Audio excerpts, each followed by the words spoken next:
Hi, my muddy people. Welcome back. Thank you for joining us again for another Freddie Mercury Kiln Unload. Hi, Trace. Hello.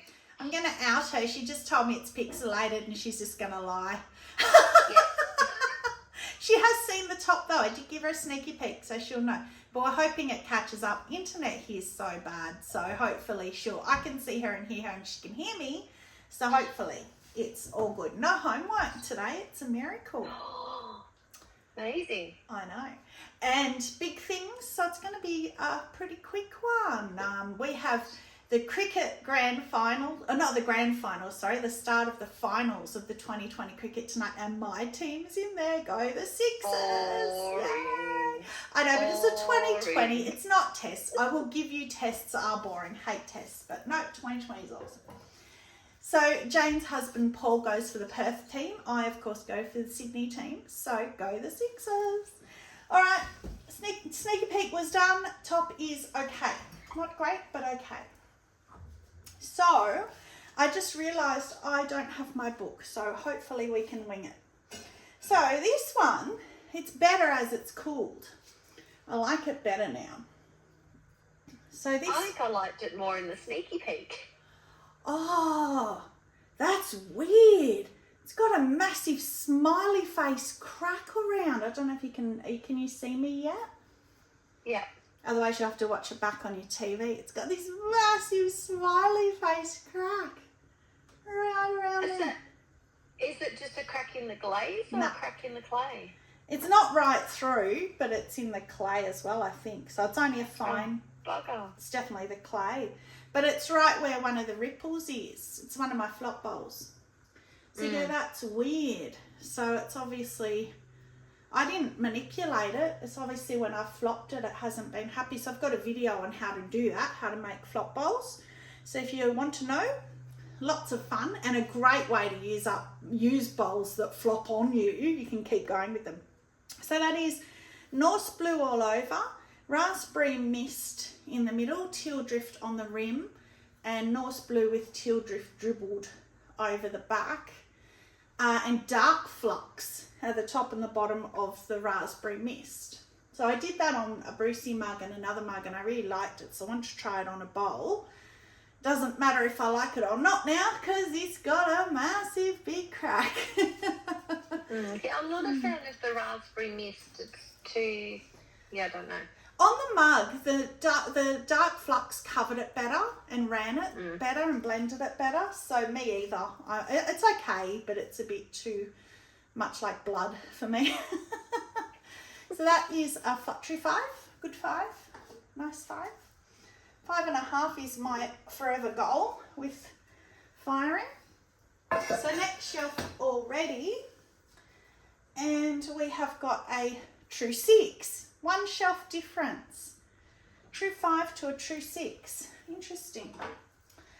So that's because you only had one item on the top shelf. Yeah, maybe. And I think only 1 element. Maybe 2. Maybe only just 2 elements. So, beachy, my beach. So I did a beachy, which I love, which is oatmeal celadon bloom light flux, and then I just did turquoise around because I got the turquoise, which is the base of celadon bloom. I got a bottle of it, and I prefer that. Yes, pretty. But it's got a massive big chunk of something. It looks like a part of a kiln stilt or something. That's weird where that's come from. So I'm going to get... My grinder won't fit in there, but I'll get the Dremel in there, Dremel that off, re-glaze and refire it because it hasn't cracked. I put little stamps around the back. So it's worth trying to fix that. So I will try and fix that. Oatmeal, I'm kind of turning off. I might try. A few people have said to me, Mayco Sand and Sea. It's just, I've gone down to using 2 coats because that's what Jane at Shoebox Studios told me, and her oatmeal doesn't get that dirty look, but mine's started. I don't know why, it's the same because I had that massive big batch of it. I don't know. So that's a bit disappointing. It's okay. And then this one, That would get an oh my gloriousness, but I'm so used to it now. No, yep, that's still so, oh my gloriousness. It I love is. And you know what that is? Flux blossom, poppy fields. Poppy fields that's is so pretty. back. So everyone asks about flux blossom, that's it in the base. People have problem getting the pink. I'm a thick glazer like Sarah, so I say 3 coats, but that's 3 thick coats. I think that helps with the pink. Getting it to a 6, weirdly enough, usually the hotter burns off pinks, but it seems to like hotter, the flux blossom. And I have been doing flux blossom amaryllis a lot lately, so I'm happy to have poppy fields back in my kiln. So pretty.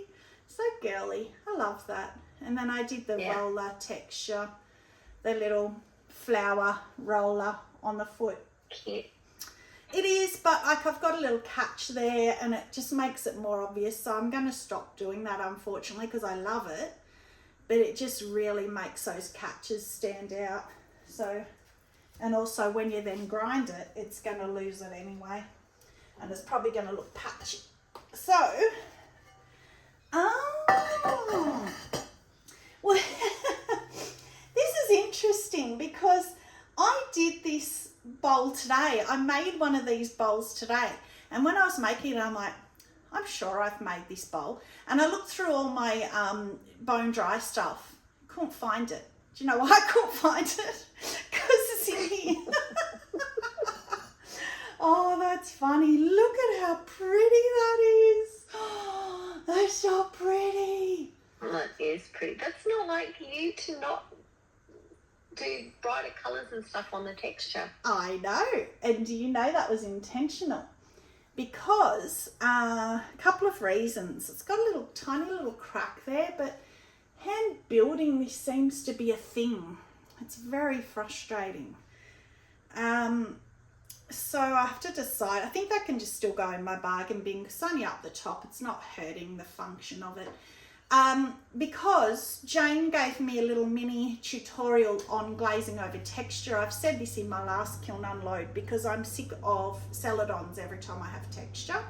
She said as long as you use a moving glaze, doesn't have to move a lot, but a glaze that moves, they will cover texture really nicely. And how pretty!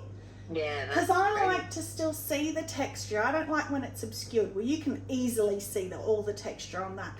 So that is, and I wish you were here, Trace, to run and get my book. That is one of the Amaco Flux range, not the new ones, the last new ones.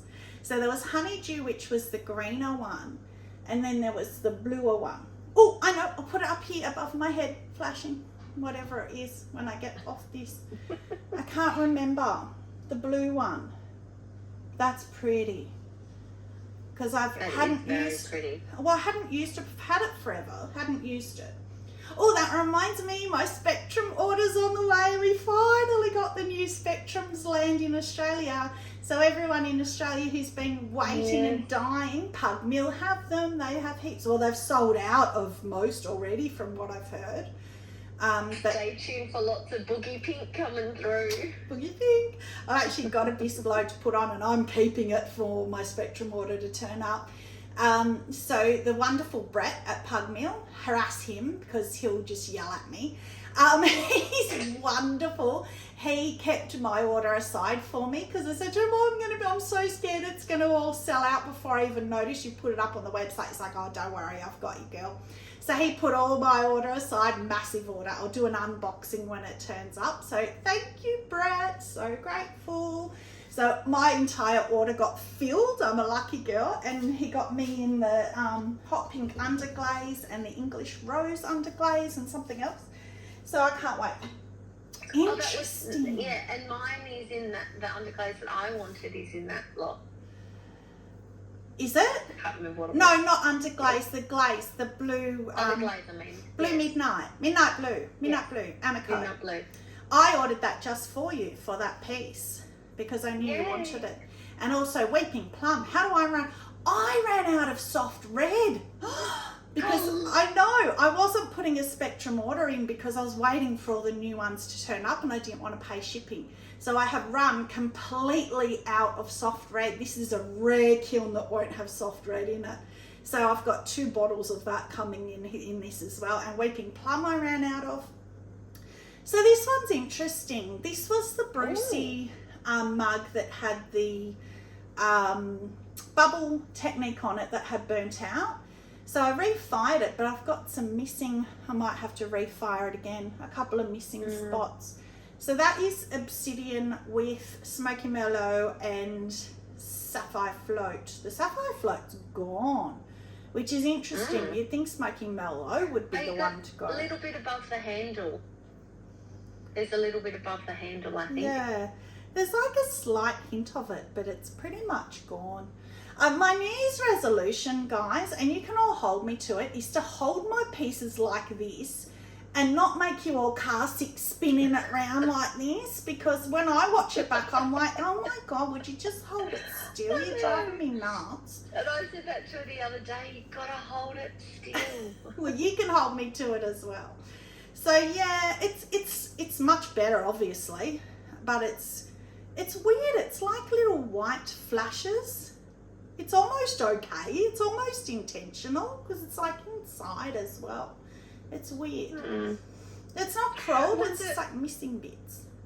But I wonder whether the obsidian has reacted to the underglaze for where the bubbles was and acted like a wax resist. It does that, doesn't it? Like on that snowy one that I refied with obsidian inside, and it was amazing. It was like the whole marble technique the whole way.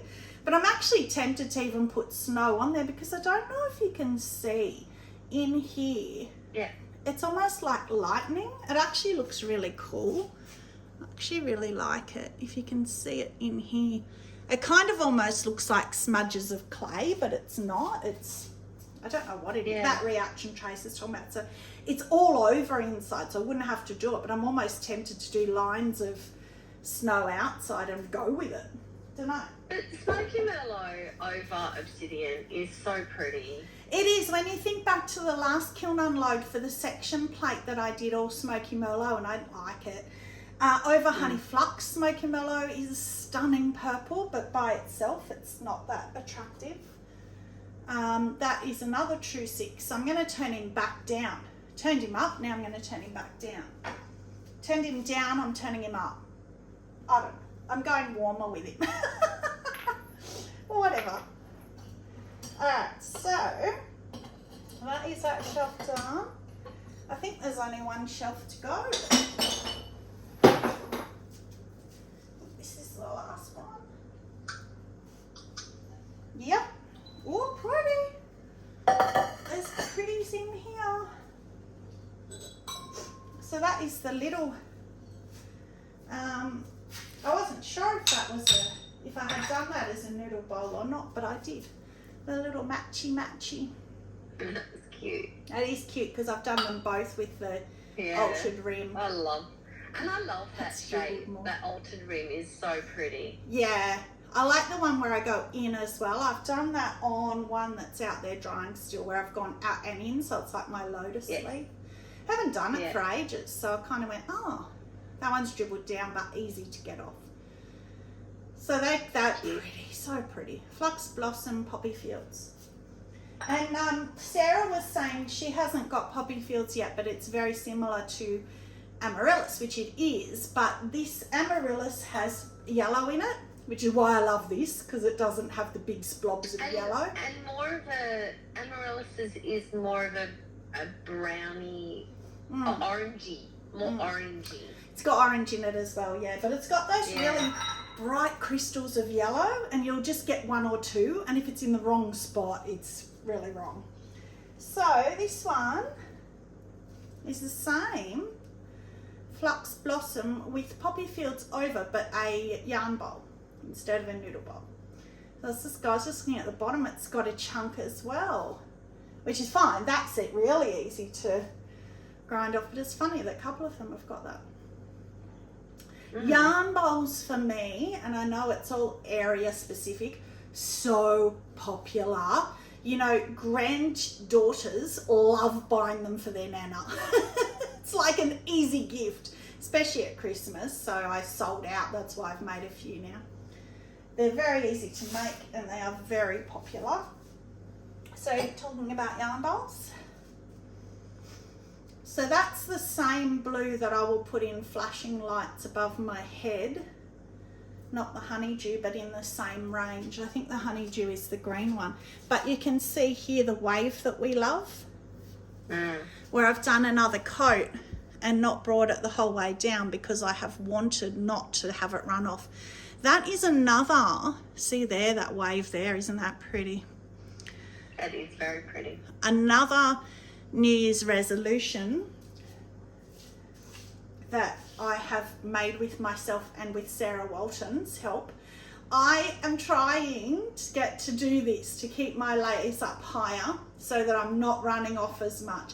Much and all as I say I love grinding, I'm just finding it chunks the bottom, even if you've got your raised cookies. When you then use a grinder, it can then, the whole thing can like flick off and take a chunk out of your base. But it's also more cost effective for glaze costing as well if you're not dribbling it all off the bottom of your piece. True. Well, Sarah just did a live.